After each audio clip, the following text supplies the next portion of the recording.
Today we are going to prove one of the coolest number theory results, Lagrange's four-square theorem. Every natural number n can be written as n equals a squared plus b squared plus c squared plus d squared, where a, b, c, and d are integers. So for example, 1 equals 1 squared plus 0 squared plus 0 squared plus 0 squared, 2 equals 1 squared plus 1 squared plus 0 squared plus 0 squared, and so forth. And the way we're going to prove it is through the magic of Minkowski's theorem. Now this is pretty cool because Minkowski's theorem is a geometric result, whereas the sum of four squares theorem is a number theoretic result. Specifically, Minkowski's theorem is a result about lattices, and a lattice is just a set of integer combinations of a basis. Precisely, for a basis v1, v2, up to vn, the lattice of bases v1, v2, up to vn is a set lambda equals alpha 1 v1 plus alpha 2 v2 up to alpha n vn, where alpha 1, alpha 2, up to alpha n are integers. For example, on R2, the lattice of the basis 1, 0, 0, 1 is the set of all points with integer coefficients.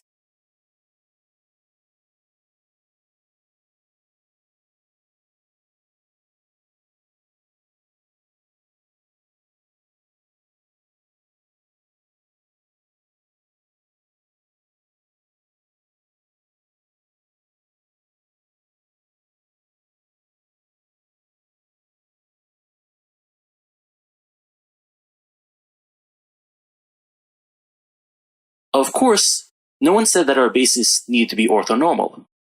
A lattice for 2, 0, 0, 2 would yield a set of all vectors with even coefficients.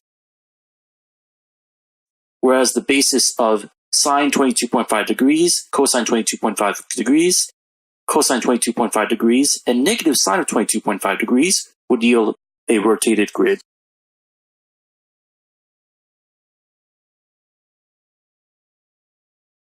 Now what Minkowski's theorem does is gives us conditions that guarantee a set contains one of these non-zero lattice points.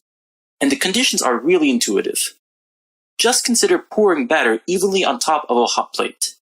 If we start pouring batter at the center such that it fills out evenly, and the amount of batter we pour is large enough, we are guaranteed that the batter overfills.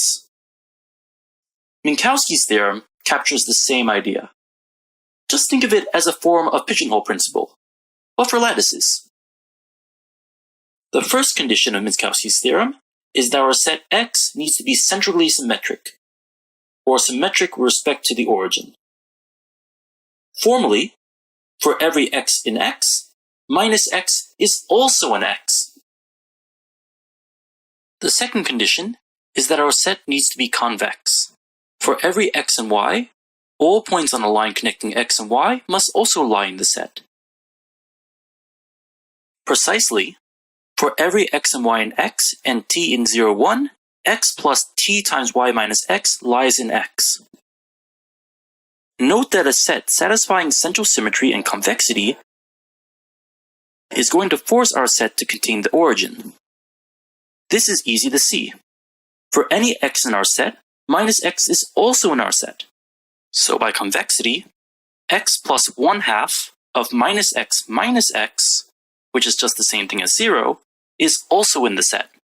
So like the batter, we can visualize our shape as going outwards from the origin. The last condition is the amount of batter, or the size of our set. First, notice that we can use our lattice to break up our space into congruent regions. The last condition is that the volume of X is greater than the combined volumes of 2 to the n of these regions, where n is the dimension of the space. The 2n condition may seem scary, but it's really intuitive once you think about it. Let's just take a look at case n equals 1, 2, and 3. On the real number line, to guarantee our set contains a lattice point, we need our set to fill the first two regions of our lattice. In R2, for our set to start overflowing, it needs to be greater in volume than the four center regions. And and in 3 dimensions, the space needs to be greater than the 8 center regions.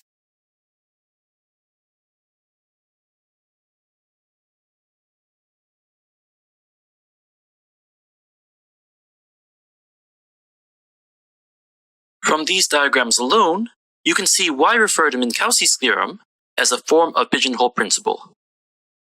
Now, because all regions are the same size, to make our life easier and our math much more formal, instead of saying the size of one region, let's just write everything in terms of the simplest region.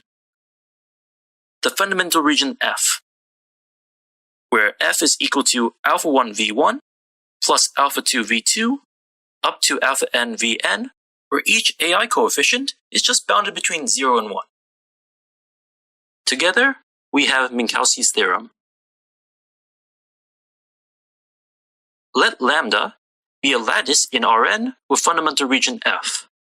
If X is a set that is centrally symmetrical, convex, and the volume of X is greater than or equal to 2 to the n times the volume of F, then X contains a non-zero lattice point of lambda. From our discussion, you could convince yourself that Minkowski's theorem is true just by a few silly pictures. But to quote the great wizard Gandalf, Math mantra. Pictures aren't proofs. to prove Minkowski's theorem, we will need a lemma. Let's return to our visualization of how the lattice points partition the space into congruent regions. Each of these regions is a translation of the fundamental region. Moreover, it is a simple exercise to prove each region is just a translation of the fundamental region by adding a unique lattice point. So each region can be uniquely represented as FL equals F plus L, where L is a point in the lattice. So for example, in R2 and lattice of the basis 1, 0, 0, 1, we can represent the region xy, where x is between 3 and 4, and y is between 3 and 4 as well, as translating the fundamental region by the lattice point 3, 3.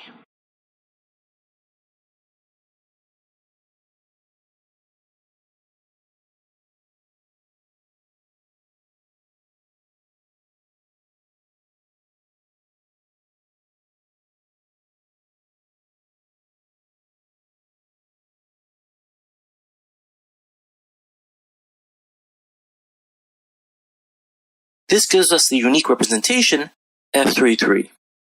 Likewise, we can label all the regions in the space. Again, because of the length of the video and the fact that this is a routine exercise, we'll leave it to the viewer to prove uniqueness. And once you do, you can create a well-defined function phi on Rn, where phi of x is equal to x minus L for x in FL. It's a very simple function. All it does is map a point to its corresponding point in the fundamental region. Particularly note that the L in the definition of phi is a function of x. When you choose an x, the choice of L is determined from which region it lies in, hence the need to prove uniqueness. So really, our definition is a giant piecewise function.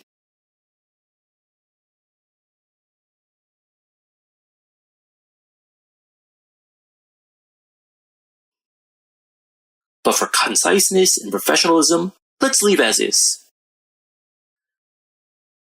Now I claim that if a volume of a set X is bigger than the volume of the fundamental region, then phi cannot be 1-to-1 on X.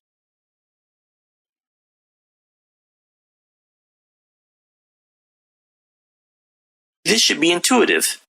If phi maps each point of X back to its relative position in F, we cannot avoid overlap if the size of F is too big.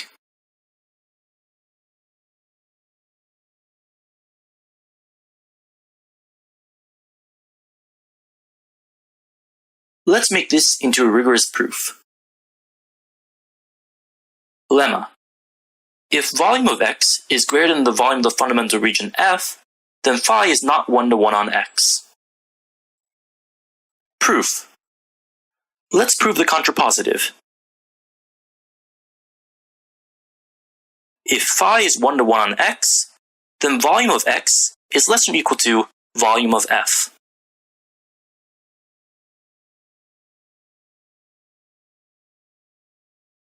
We partition X into a disjoint union of sets by intersecting X with each FL.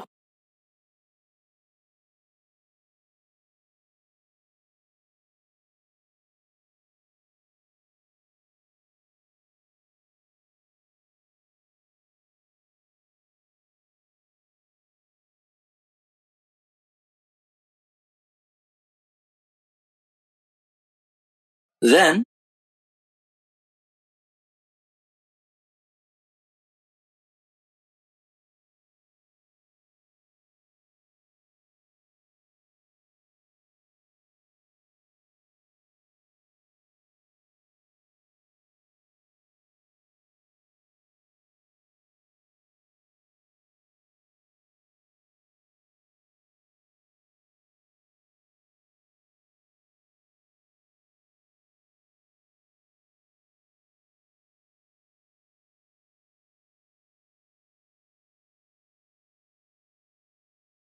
the volume of X is the same thing as the sum of each volume of X intersect FL, because they're a disjoint union of sets. Since translation preserves volumes, and phi is just a translation,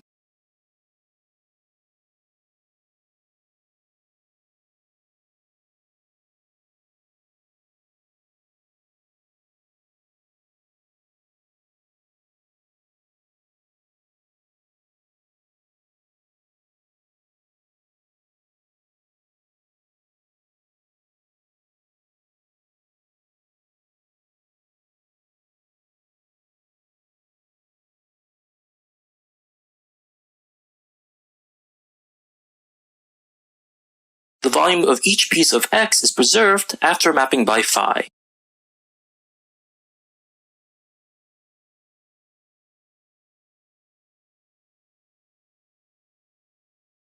But phi is 1 to 1 on X, and the image of phi is contained in F. Hence, the sum of the volumes of each of these mapped pieces is bounded above by volume of F.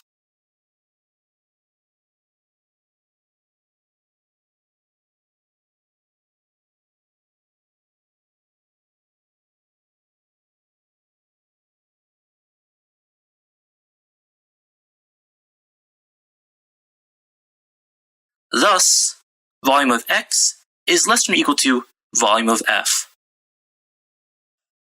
With this lemma in hand, we can now prove Minkowski's theorem.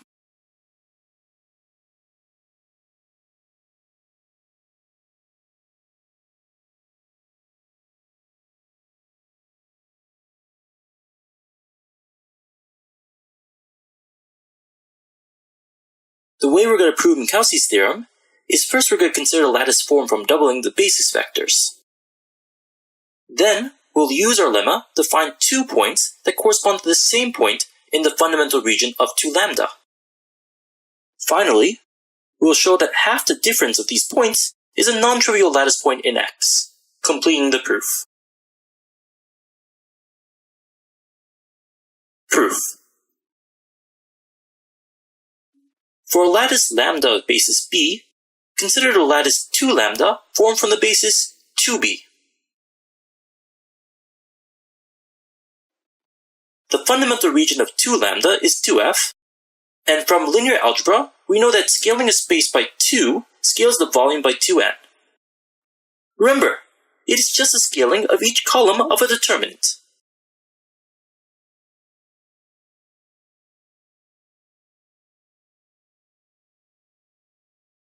By our lemma, we know that our set X must have 2 distinct points, X and Y, mapping to the same point in 2f.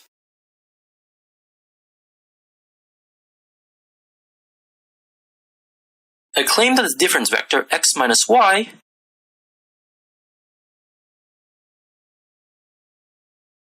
is actually a lattice point of 2 lambda. To prove this, by definition of X and Y, x is equal to a plus L1 and y is equal to a plus L2 for some lattice points L1, L2, and a in the fundamental region F. So, subtracting, x minus y is equal to L1 minus L2. But lattice points are closed under subtraction, as you can just check from the definition.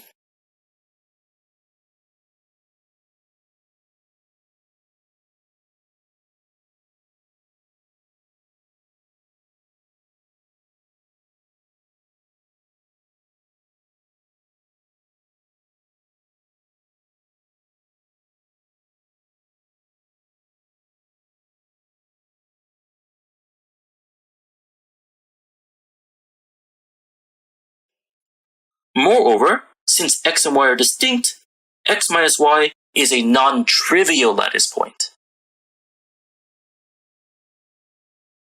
Returning to our proof, x minus y in 2 lambda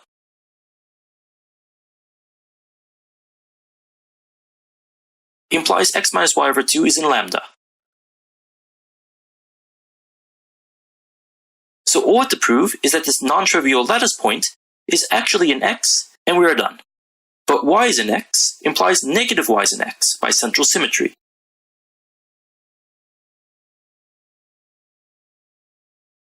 And by convexity, the midpoint, x plus negative y over 2 lies in x. Therefore, x does indeed contain a non-zero lattice point.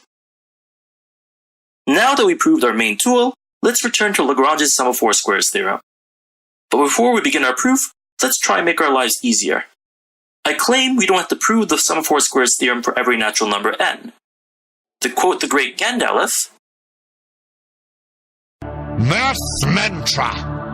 If we can break an object into a simple atomic structure, then we can derive tons of properties of the object just by examining the little atoms.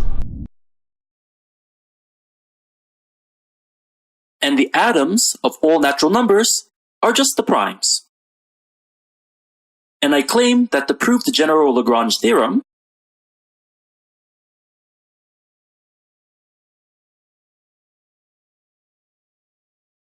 it suffices to prove that for every prime number p, it can be written as p equals a squared plus b squared plus c squared plus d squared, where a, b, c, and d are integers. This is because we can lift or extend the result to all natural numbers by showing that the property, representable as the sum of four squares, is closed under multiplication.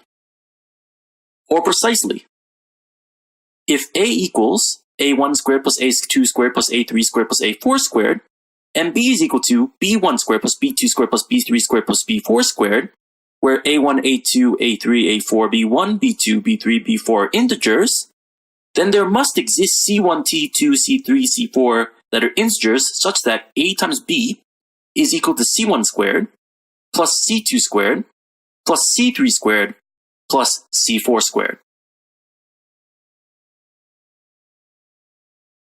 Proof. Simply expand and check this massive identity.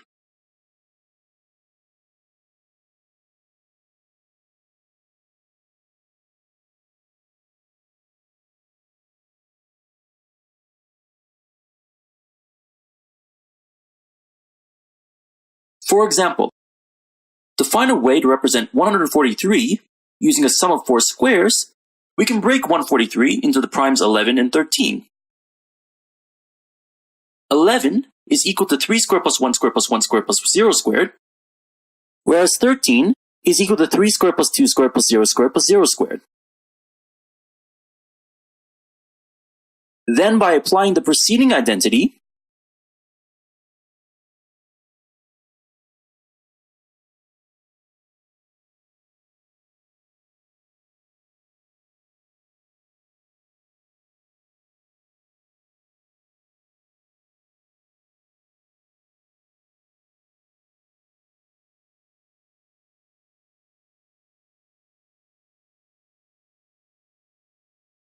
(143) It's just 7 squared plus 9 squared plus 3 squared plus minus 2 squared. Now, this identity is fantastic. It gives us an explicit way to write a product as a sum of 4 squares, given that each factor is representable itself as a sum of 4 squares. But this identity is not obvious, and this is not a good proof. To quote our resident math wizard, Math mantra. The best proofs are simple. I did not say easy. I said simple. indeed, there is a simple proof of this identity, one that pops out of the magic of quaternions. But for the sake of brevity, and the fact that animation is so expensive, we will save this lemma for another day. However, a fast lemma we will prove is the classic fact that for every odd prime p, there is a u and a v such that u squared plus v squared is identically -1 modulo p. We could just assume that this is true since it's a well-known fact, but this is one of the linchpins of Lagrange's 4 squares theorem. And because the proof is so short and sweet, and it's a classic proof using a counting argument, let's prove it. I promise, it will be our very last lemma. Proof summary. First, we'll prove that the set of residuals of the form u squared has p minus 1 over 2 plus 1 elements.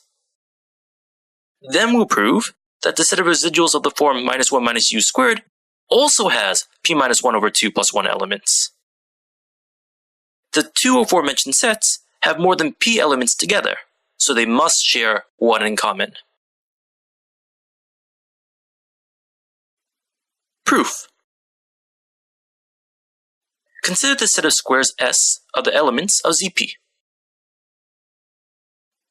This set has p minus 1 over 2 plus 1 elements. To see this, consider when the elements of Zp have the same square.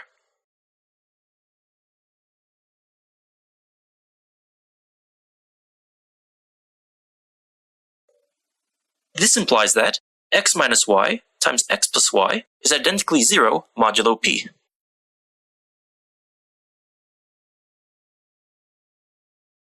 Because p is prime, this implies that x minus y is identically 0 modulo p, or x plus y is identically 0 modulo p. In other words, x is identically y modulo p, or x is identically -y modulo p. So our distinct elements, their squares are the same if and only if they are negatives of each other.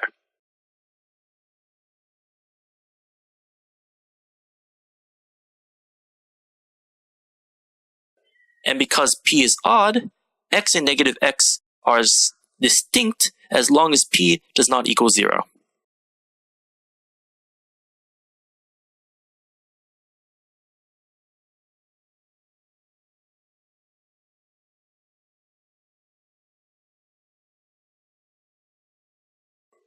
So starting from p elements of Zp, there are p minus 1 non-zero elements.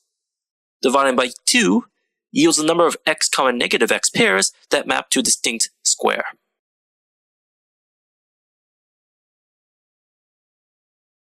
Adding 1 to correct for the 0 element gives us p minus 1 over 2 plus 1 elements in S.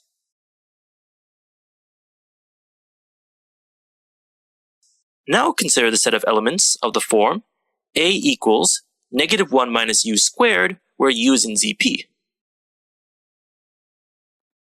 The set of elements of the form u squared has p minus 1 over 2 plus 1 members. But negating each element of the set and adding -1 still yields a set of size p minus 1 over 2 plus 1. But S and A cannot be disjoint sets. If they were, then adding the sizes of S and A, we have p minus 1 over 2 plus 1 plus p minus 1 over 2 plus 1, which is p plus 1 elements of Zp. But of course, Zp only has p elements.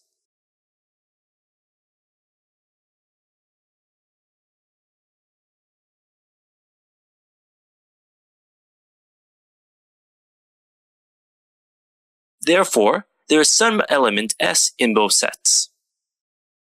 Since S is representable as u squared and minus 1 minus v squared modulo p,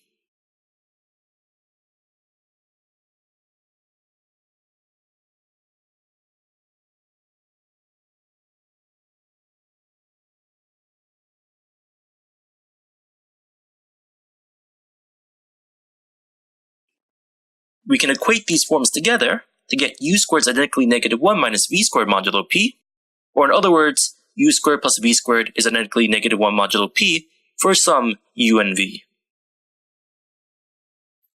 Now, be careful in the very last step. We had to change our dummy variable, in our expression of a, in our proof. Remember, Math mantra! Don't make a dummy mistake with dummy variables!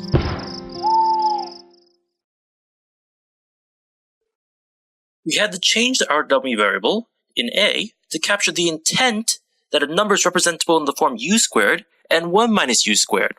To write u squared as identically negative 1 minus u squared modulo p is a much stronger statement than asserting that the number u used in both representations is the same, which need not be the case.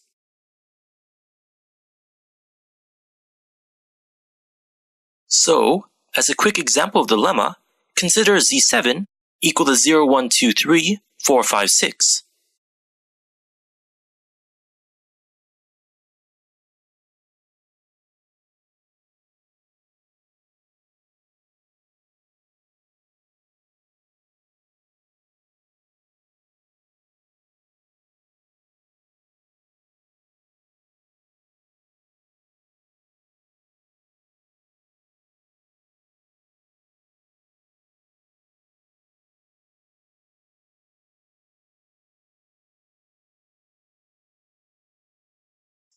The set of squares of these residuals are 0, 1, 2, 4, whereas the set of the residuals of the form minus 1 minus u squared is 6, 5, 4, 2. These two sets have at least one number in common.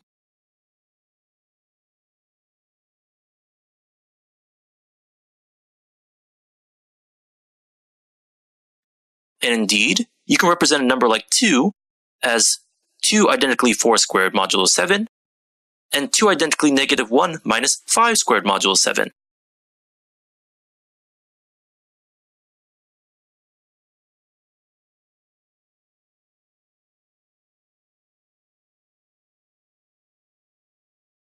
Equating, 4 squared is identically negative 1 minus 5 squared modulo 7.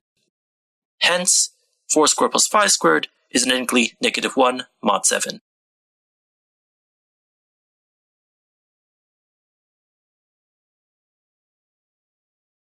A powerful trick involving the u and v of the last lemma uses the squares of the combinations ua plus vb and va minus ub.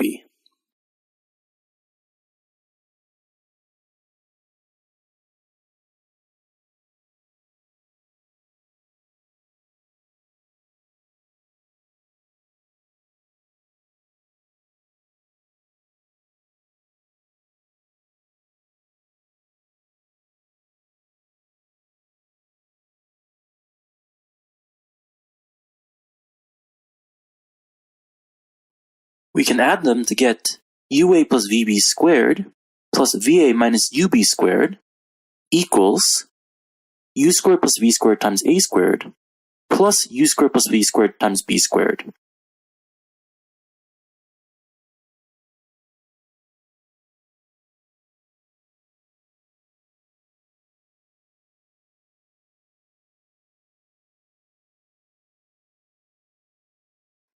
But when we work modulo p, the right-hand side is just minus a squared minus b squared modulo p.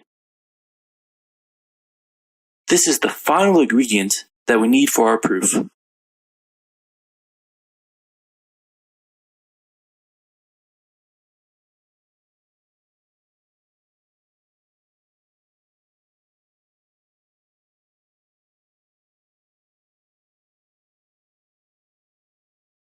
Proof summary.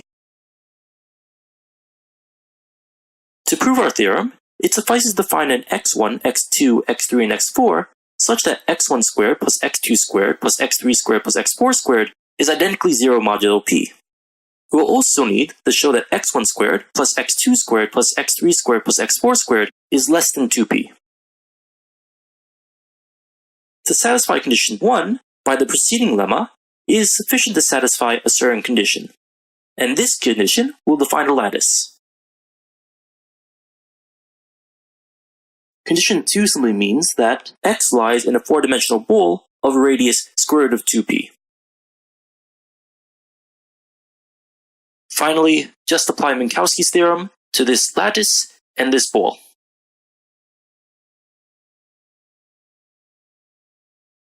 Proof.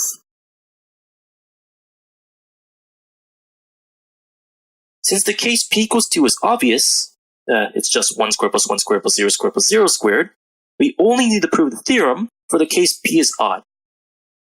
One standard trick is that if we can find a non-trivial x in Z4, such that x1 squared plus x2 squared plus x3 squared plus x4 squared is identically 0 modulo p, and x1 squared plus x2 squared plus x3 squared plus x4 squared is less than 2p, then it must be the case that x1 squared plus x2 squared plus x3 squared plus x4 squared is equal to p.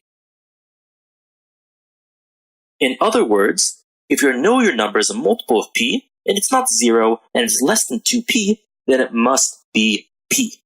And one reason why we love to do this trick is because we love working with mods, and the bound condition is going to allow volumes to enter the picture. Now let's consider our previous lemma, where we prove there exists u and v, such that u squared plus v squared is identically negative 1 modulo p. Recall the trick that we talked about, that ua plus vb squared plus va minus ub squared is identically negative a squared minus b squared modulo p.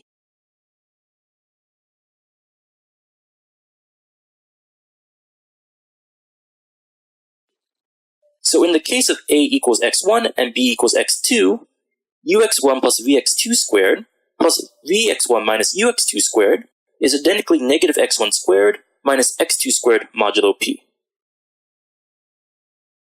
So if we can find x1, x2, x3, x4, such that x3 is identically ux1 plus vx2 modulo p, and x4 is identically vx1 minus ux2 modulo p,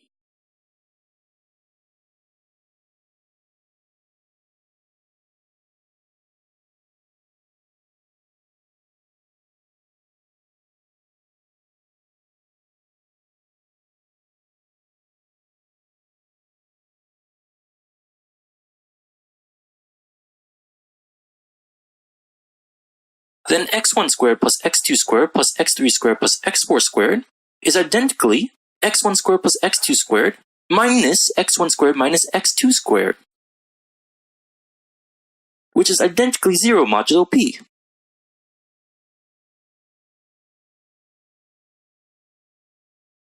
But guess what? We can prove that the set of all x in Z4 that satisfies x3 identically ux1 plus vx2 modulo p, and x4 identically vx1 minus ux2 modulo p forms a lattice.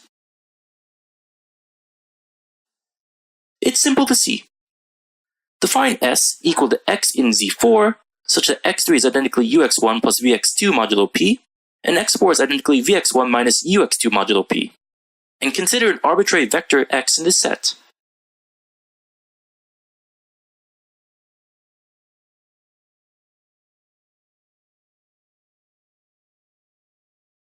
By definition, a vector is in S if and only if it's of the form x1, x2, ux1 plus vx2 plus np, and vx1 minus ux2 plus mp, for some integers x1, x2, and an m.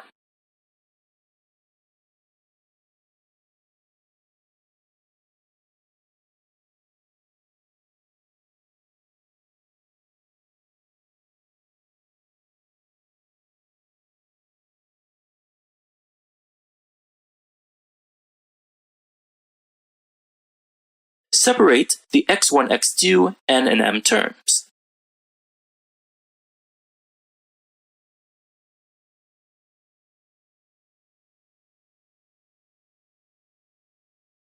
Pulling out the free variables we get that x is equal to x1 times 1, 0 uv plus x2 times 0, 1 v negative u plus n times 0, 0 p 0 plus m times 0, 0, 0 p.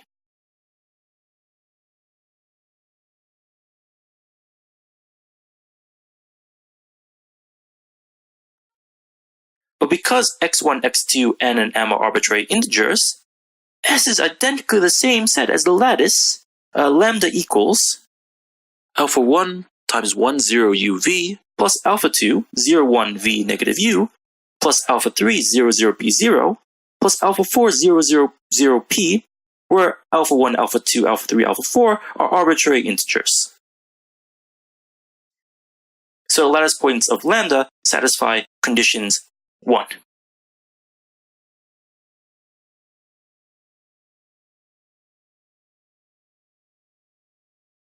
Now, to finish the game, we just need to find a lattice point that satisfies condition 2. But writing 2 in vector notation is equivalent to the norm of x squared is less than 2p.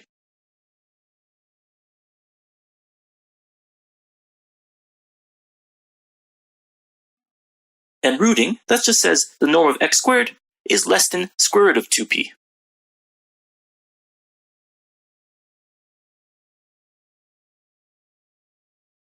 In other words, an x satisfying condition 2 is equivalent to lying in a 4-dimensional bowl of radius square root of 2p. But now, just apply the magic of Minkowski's theorem on lattice lambda in the bowl b radius root 2p centered at 0. Bowls are essentially symmetric and convex, so all we need to check is the volume condition.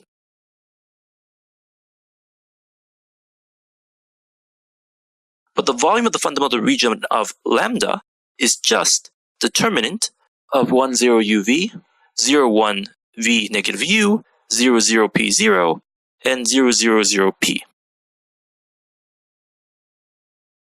And through a quick cofactor expansion, you can calculate this as p squared.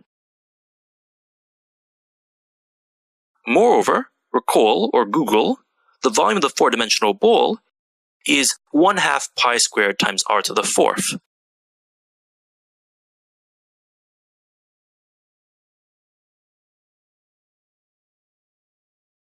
Thus, the volume of the 4-dimensional bowl with radius square root of 2p is 1/2 pi squared times square root of 2p to the 4th,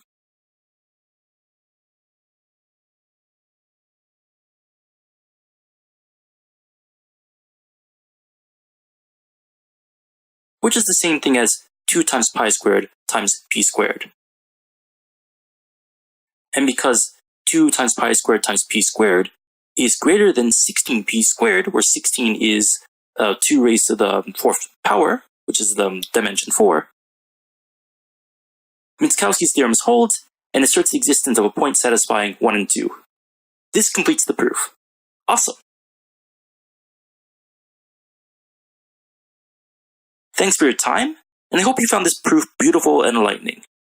For the remainder of my life, I would like to try to animate the most beautiful and fundamental proofs in mathematics, the proofs which I think, to quote Erdős, are from the book. If there's any advanced fundamental or beautiful result you would like me to animate, please suggest it in the comments below. Thanks!